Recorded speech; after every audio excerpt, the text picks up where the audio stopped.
Quand le préfet, à l'occasion du centenaire sur 1910, a dit « on ne sait pas évacuer la région Île-de-France ». Donc à partir de là, on est obligé de trouver des alternatives à l'évacuation.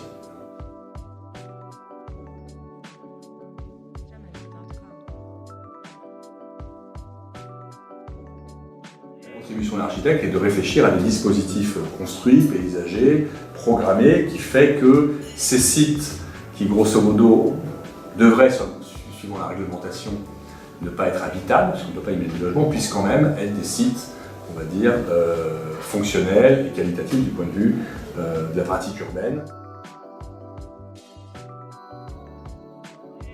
La question d'intervenir dans des conditions qui sont celles du risque d'inondation peut trouver des réponses très variées. À Vitry, ce qui est très particulier, c'est que vous êtes sur l'agglomération parisienne, sur la première couronne parisienne, super équipée. Et donc, il y a une certaine légitimité, en quelque sorte, à s'interroger d'une articulation entre l'habitabilité d'un territoire, malgré la présence d'un risque.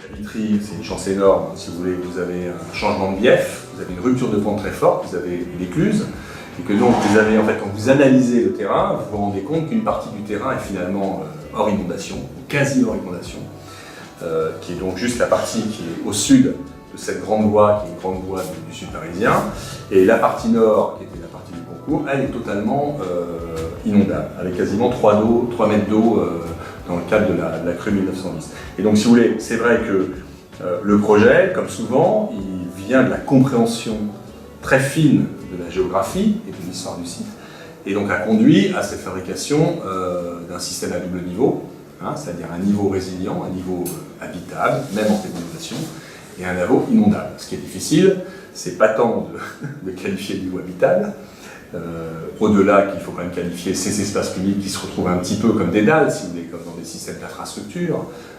Comment vous faites que ces infrastructures sont, comment dire, vécues ou reconnus comme des espaces publics à part entière, ce qui n'est souvent pas le cas des dalles, qui sont souvent hors géographie.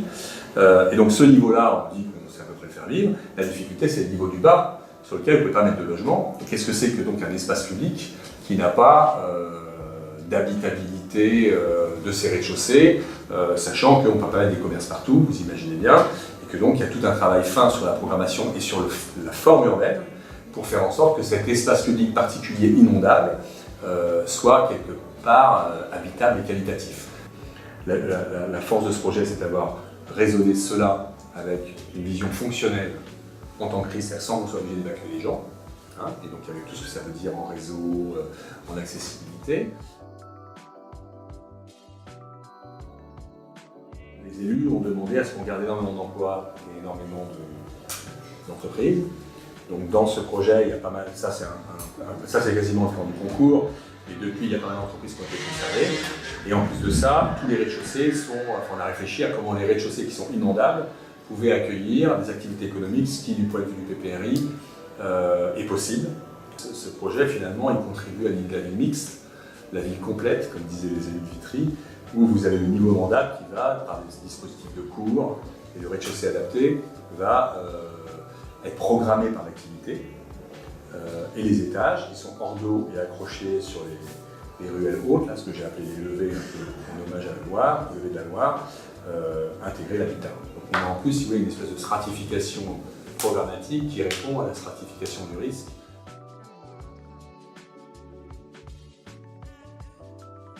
Il y a eu beaucoup de crues depuis, vous avez vu, 2016, enfin, il y a eu quelques crues récemment. Ça a vraiment aidé à la fabrication de ce projet, parce que même s'il ne coûte pas tellement plus cher de le faire résilient que de le faire non résilient, il y a toujours une appréhension avec ce projet-là sur réfléchir le PLU, réfléchir le droit de l'urbanisme, les conditions d'urbanisme, intégrant le risque comme un des paramètres, ce qui n'est pas le cas. C'est-à-dire qu'aujourd'hui sur Vitry, n'importe qui peut mettre une tour dans la zone inondable. Simplement, on va juste vous demander que ce soit sur pilotis, mais on ne vous demandera pas s'il y a risque d'évacuer, enfin, qu'il y ait des conditions que la tour soit fonctionnelle alors qu'elle est. Hein.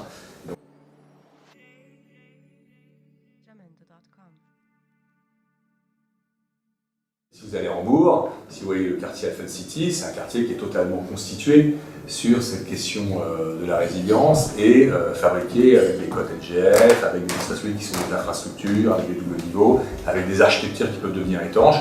On est un peu dans ce même type de raisonnement.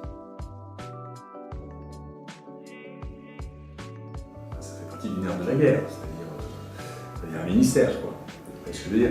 Donc il y a une des principales, enfin, on vit avec l'eau, la question de l'eau, la question même de gérer de manière mécanique et presque industrialisée l'eau fait partie, c'est une machinerie, quoi, fait partie presque de la culture hollandaise, ce qui n'est pas du tout le cas en France. En France, raisonner le risque comme, pour reprendre le titre du livre de Frédéric Bonnet comme un atout. Frédéric Bonnet a écrit ce bouquin qui s'appelle Atout risque, qui est quand même un moment quelque part qui peut être discutable parce que ça peut faire croire que dès qu'il y a du risque, c'est le bonheur. Pas du tout. Enfin, je vous alerte. Il faut arriver à comprendre les phénomènes géographiques et les phénomènes de risque, les phénomènes climatiques, pour, à partir de la spécificité des territoires, savoir comment on y répond. Et c'est vrai que, par exemple, aux Pays-Bas, tu ne peux pas te poser la question de ne pas, en quelque sorte, habiter avec le risque, puisque ça fait partie quasiment de la condition du territoire, ce qui n'est pas le cas de la plupart des territoires.